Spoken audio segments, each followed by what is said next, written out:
Hello YouTube.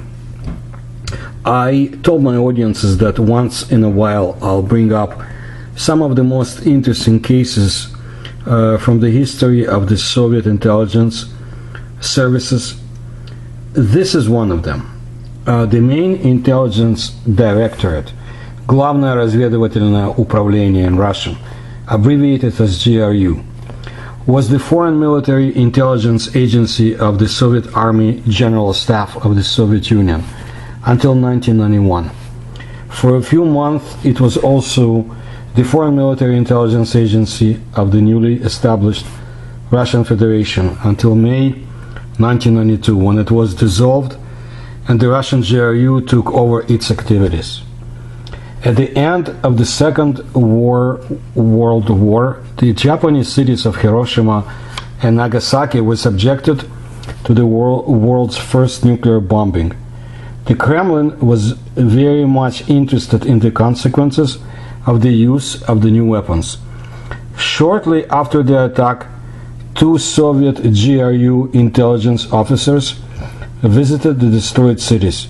They became the first foreigners to visit the site of the nuclear tragedy.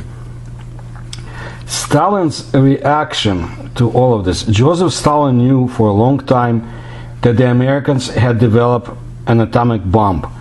Even during the Potsdam Conference, after the successful nuclear test in Alamogordo, US President Harry Truman informed his Soviet counterpart that America has a new weapon of extraordinary destructive power.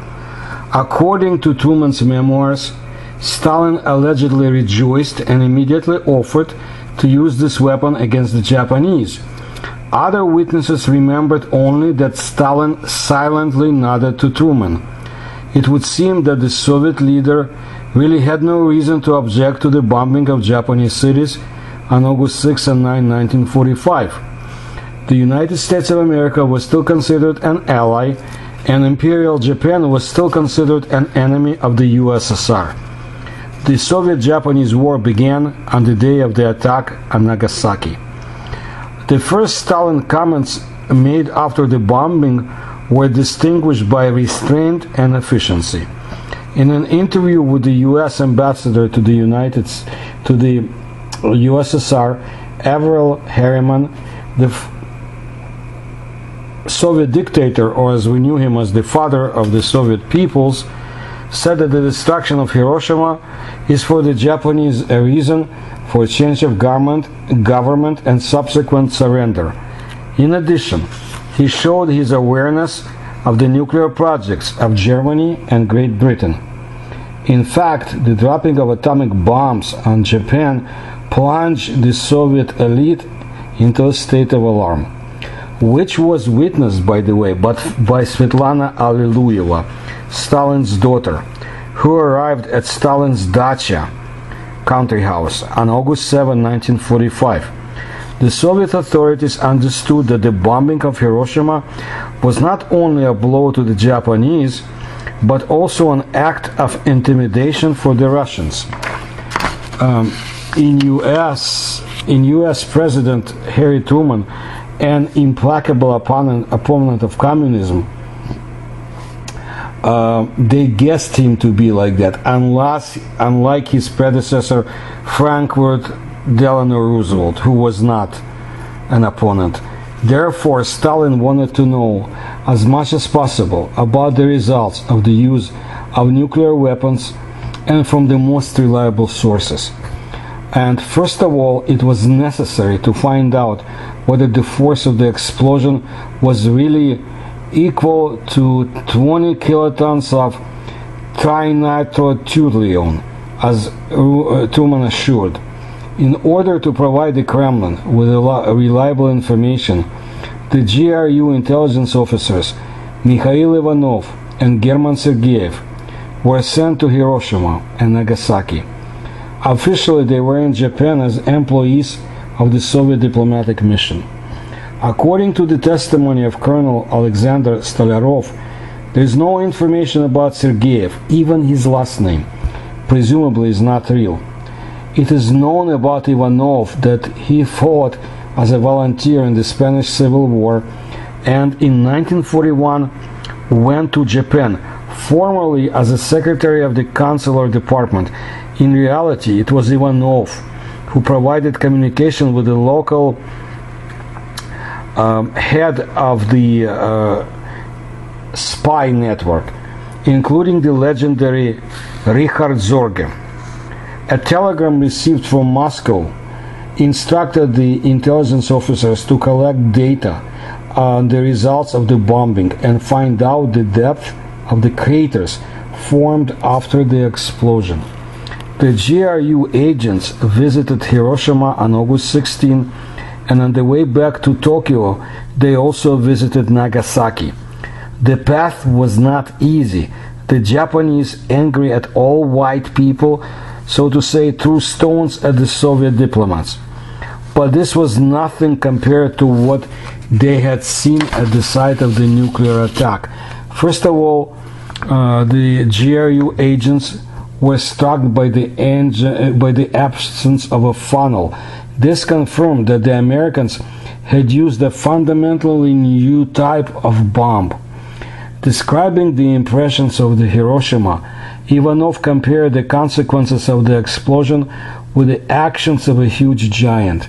On the stones, Ivanov and Sergeyev saw the silhouettes of the dead people, the so-called shadows of Hiroshima. In the very epicenter, among the upturned rails, ruins covered with ashes and burned corpses, the Soviet intelligence officers collected the samples that they needed. The appearance of what they alone spoke of the terrible destructive power of nuclear weapons. It's scary to remember, but we took with us a half-charred head with a shoulder and an arm, Ivanov recalled. 3 days later, Ivanov sent a suitcase to Moscow with samples of radioactive soil, stones, rocks, and the remains of the victims. He attached translations of Japanese newspaper articles about the situation in the destroyed cities to his report. When Ivanov personally told Stalin and Beria, the chief of the secret police, about his impressions, the shocked head of the secret police did not believe the report and called the GRU employee an alarmist, a panic monger. In any case, Stalin was convinced of the need to activate his own nuclear project. So on August 20, they established the first main directorate under the Council of Ministers of the USSR to manage the nuclear project, headed by Boris Vannikov. At the same time, a special committee was created to guide all work on the use of intra-atomic energy of uranium, which was headed by Lavrenti Beria. Meanwhile, the intelligence officers who visited the bombing sites without protective equipment fell ill with radiation sickness. German Sergeyev died soon after. Ivanov managed to make it out. Although the doctors transfused 8 liters of blood into the intelligence officer, the patient was sure that a bottle of Japanese whiskey Suntory he drank at Hiroshima saved him from the worst effects of radiation.